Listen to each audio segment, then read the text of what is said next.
কতটা সুন্দর দেখতে পাচ্ছেন, যেন পুরো জবা। মা এখন টিভিতে মেসির নিউজ দেখছে, ঠিক আছে। নমস্কার বন্ধুরা, welcome back to my daily blog. তো শুনলাম পিটুনিয়া গাছের নাকি ফুল ফুটেছে, তো আমি সেটা দেখতে যাচ্ছি, তো আপনাদেরও দেখাবো, চলুন আমার সাথে। গাইস দেখুন পিটুনিয়া গাছের ফুল।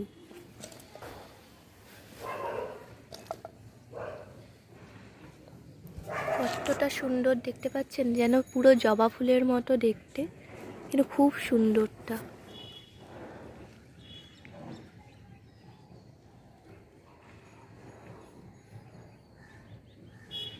এটা হচ্ছে পিটুনিয়া গাছের ফুল।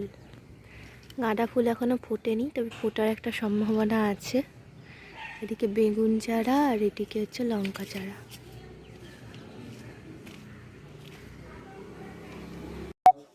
গাইস, তো এখন আমি আলু কাটবো, রাতের যেহেতু খাবার রান্না হবে তার জন্য আমি আলু কাটবো। দেখুন নতুন আলু এসছে, বাবা আলুগুলোকে ছাড়িয়ে রেখেছে, শীতের নতুন আলু উঠেছে, বাবা আলুগুলোকে ছাড়িয়ে রেখেছে। এই আলুগুলো এখন আমি কাটবো। আপনারাও কাজ করুন ঘরে, হেলথ ভালো থাকে। গাইজ দেখুন মা এখন টিভিতে মেসির নিউজ দেখছে, ঠিক আছে। আমাদের কলকাতার এখন সব থেকে বড় নিউজ এটাই চলছে। না কি নিউজ চলছে না, আজকে কলকাতায় মেসি এসছিল, কিন্তু লোককে 5,000 7,000 এরকম অনেক, সব থেকে লোয়েস্ট বলে 3,500 টিকিট ছিল, আর সব থেকে বড় অ্যামাউন্টের টিকিট হচ্ছে 13,000।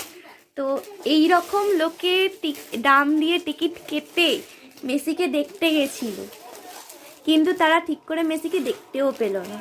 মানে এরকম ব্যবস্থাপনা, মানে যে মেসি মাত্র 10 মিনিটের জন্য মাঠে ছিল, কিন্তু সেই টাইমেও মানুষ 1 মিনিটের জন্য ঠিক করে দেখতে পারেনি। তো এটা আজকে লেটেস্ট হচ্ছে হায়দ্রাবাদে। হ্যাঁ, অথচ দেখুন হায়দ্রাবাদে কত ভালো ব্যবস্থাপনা, ও মাঠে বল নিয়ে খেলছে, কত সুন্দর ব্যবস্থাপনা হয়েছে। আর এটা আমাদের কলকাতার দৃশ্য, মানে কি অবস্থা। হায়দ্রাবাদের এত সুন্দর ব্যবস্থাপনা আর কলকাতায়। গাইস খবর টবর দেখে তারপর মা রাতে রান্না করলো, আমি রুটি বেললাম, আর রুটি বেলার পর এখন খাওয়া দাওয়া হয়ে গেছে, এখন যাচ্ছি ঘুমাতে। আপনারাও ঘুমিয়ে পড়ুন, বেশিক্ষণ রাত জাগবেন না। টাটা।